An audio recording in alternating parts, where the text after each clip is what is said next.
बुधवार को बसपा के प्रत्याशी घोषणा के बाद गोवर्धन विधानसभा क्षेत्र के बसपा प्रत्याशी राजकुमार रावत ने न्यूज से बातचीत में कहा कि 2022 में हुए विकास के नाम पर चुनाव लड़ने जा रहे हैं। इस दौरान उन्होंने कहा कि भाजपा सरकार में गोवर्धन क्षेत्र का विकास नहीं हुआ है। इस दौरान उन्होंने 2022 के चुनाव की रणनीति पर क्या कहा, वह सुनिए।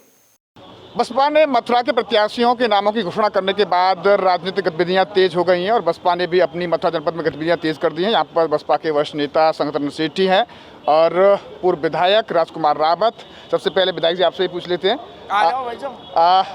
आज बसपा द्वारा मथुरा के 5 विधानसभा सीटों के प्रत्याशियों के नामों की घोषणा की दी गई है और आपको गोवर्धन से जो पूर्व में घोषित हैं आप 22 का चुनाव कितना आपके लिए चुनौती है? जोरदारी तो नीला झंडा गोवर्धन में फहराएंगे और लखनऊ में झंडा फहराएंगे। पूर्व विधायक के रूप में पिछला चुनाव आप हार गए थे, लेकिन इससे पहले आप गोवर्धन के विधायक रहे। क्या चुनौती रहेंगी, क्या समीकरण बन रहे हैं, किससे आपका मुकाबला होगा, अभी तक क्या आकलन आपका रहा है? गोवर्धन में पहले भी हमने विकास किया था और आगे फिर विकास करेंगे। बीजेपी ने कोई विकास नहीं किया। जनता त्रस्त है, किसान त्रस्त है, मजदूर त्रस्त है, कर्मचारी वो सब त्रस्त हैं और हमारी पार्टी का नारा सर्वजन हिताय सर्वजन सुखाय, उसको हम साकार करेंगे और क्षेत्र का चहुमुखी विकास करेंगे।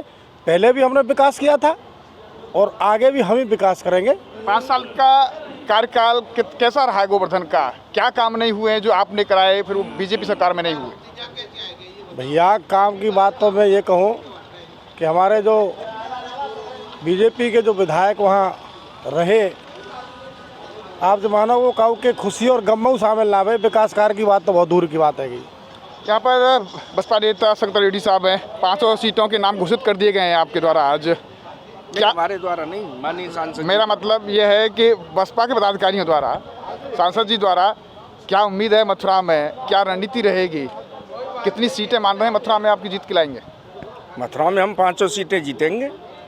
सभी कहते थे कि मथुरा में बहुजन समाज पार्टी जो है कमज़ोर है। हम 13 सीटें जीते जिला पंचायत की। सत्तारूढ़ दल 7 पे 8 पे टिक गया, आरएलडी 7-8 पे टिक गए, हम 13 जीते। तो जनाधार तो हमारा मजबूत है। लेकिन प्रदेश में अगर देखा जाए तो 17 के चुनाव में जनाधार डाउन हुआ आपका, 19 में आप सीट नहीं निकाल पाए, 22 में कितनी चुनौती है चुनाव बसपा के लिए? नहीं, 22 को हम मजबूती से लड़ रहे हैं और ज़्यादा से ज़्यादा सीटें जीतेंगे। जो इन्होंने जो झूठे वायदे किए ये बीजेपी के शासनकाल में और जो इनके कार्य करने का तरीका है, इन्होंने विकास कार्य नहीं किए, उससे जनता त्रस्त है। इसीलिए वो बहुजन समाज पार्टी को वोट देगी और बीएसपी को जिताएगी। मथुरा में आकलन समीकरण बन गए आपके जीत के? हाँ, हमारे आकलन तो हम ताकत के साथ चुनाव लड़ रहे हैं। हमारी एक रणनीति है, बहन जी का निर्देश है कि आप चुनाव में जाइए और जनता के बीच में हमारे शासन द्वारा हमारी सरकार में किए गए विकास कार्यों को बताइए। जनता हमारे शासन को लाइक करती है, बहन जी के शासन को लाइक करती है, इसीलिए हम जीतेंगे। मथुरा की 5 विधानसभा सीटों में तुम्हारा मुकाबला किससे होगा? अभी तो हम चुनाव लड़ रहे हैं, अभी तो दूसरे तो कैंडिडेट कहीं है ही नहीं, तो हम लड़ रहे हैं। तो हमारा मुकाबला किससे है? अच्छा। हम ही है मैदान में आप ही? हाँ, मैदान में हम ही है। धन्यवाद। आपने देखा कि बसपा के 5 प्रत्याशियों के नाम आज घोषित हुए हैं। अब इसे लेकर जो राजनीतिक गतिविधियां वो तेज हो गई हैं। ये आने वाला वक्त बता पाएगा बहरहाल कि बसपा को मथुरा से कितनी सीटें मिलती हैं। न्यूज़ का पर्सन संतोष सिंह के साथ गोविंद भारद्वाज।